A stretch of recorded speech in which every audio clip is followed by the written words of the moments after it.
गेलं दशक देशासाठी सुवर्णयुग राहिलं असून त्याचे शिल्पकार पंतप्रधान नरेंद्र मोदी असल्याचं मुख्यमंत्री एकनाथ शिंदे यांनी म्हटलं आहे। पंतप्रधानांनी आज यवतमाळमध्ये विविध विकास कामांचं उद्घाटन आणि लोकार्पण केलं, त्यावेळी मुख्यमंत्री बोलत होते। नमो महिला सक्षमीकरण योजनेतून 55 लाख महिलांना सरकारी योजनांचा लाभ होईल असं त्यांनी सांगितलं।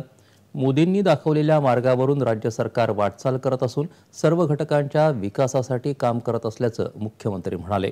मोदी यांनी आपलं संपूर्ण जीवन देशासाठी वाहून घेतलं असून लोकांच्या मनामनामध्ये त्यांनी स्थान मिळवलं आहे।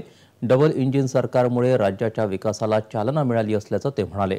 आगामी लोकसभा निवडणुकीत रालोआ 400चा आकडा पार करेल तर राज्यात महायुती 45च्या पुढे जागा मिळवेल असा विश्वास मुख्यमंत्र्यांनी व्यक्त केला। विदर्भाचा सिंचन अनुशेष दूर करण्यासाठी पंतप्रधानांनी केलेल्या सहाय्यतेबद्दल उपमुख्यमंत्री देवेंद्र फडणवीस यांनी यावेळी आभार मानले। सीतामाईचं एकमेव मंदिर असलेल्या यवतमाळमध्ये नारी शक्ती वंदनाचा कार्यक्रम होत असल्याबद्दल त्यांनी आनंद व्यक्त केला। महिला सशक्तीकरणासाठी पंतप्रधान नरेंद्र मोदी यांनी मोठं काम केलं असून यामुळे लाखो महिलांमध्ये आत्मविश्वास निर्माण झाल्याचं उपमुख्यमंत्री अजित पवार यांनी यावेळी सांगितलं। मोदी यांच्या नेतृत्वाखाली महिलांना समान संधी मिळण्यासाठी आम्ही सर्व काम करू अशी ग्वाही पवार यांनी यावेळी दिली। कार्यक्रमाच्या सुरुवातीला मुख्यमंत्री एकनाथ शिंदे यांच्या हस्ते पंतप्रधान नरेंद्र मोदी यांना संत ज्ञानेश्वर माऊलींची मूर्ती भेट देण्यात आली।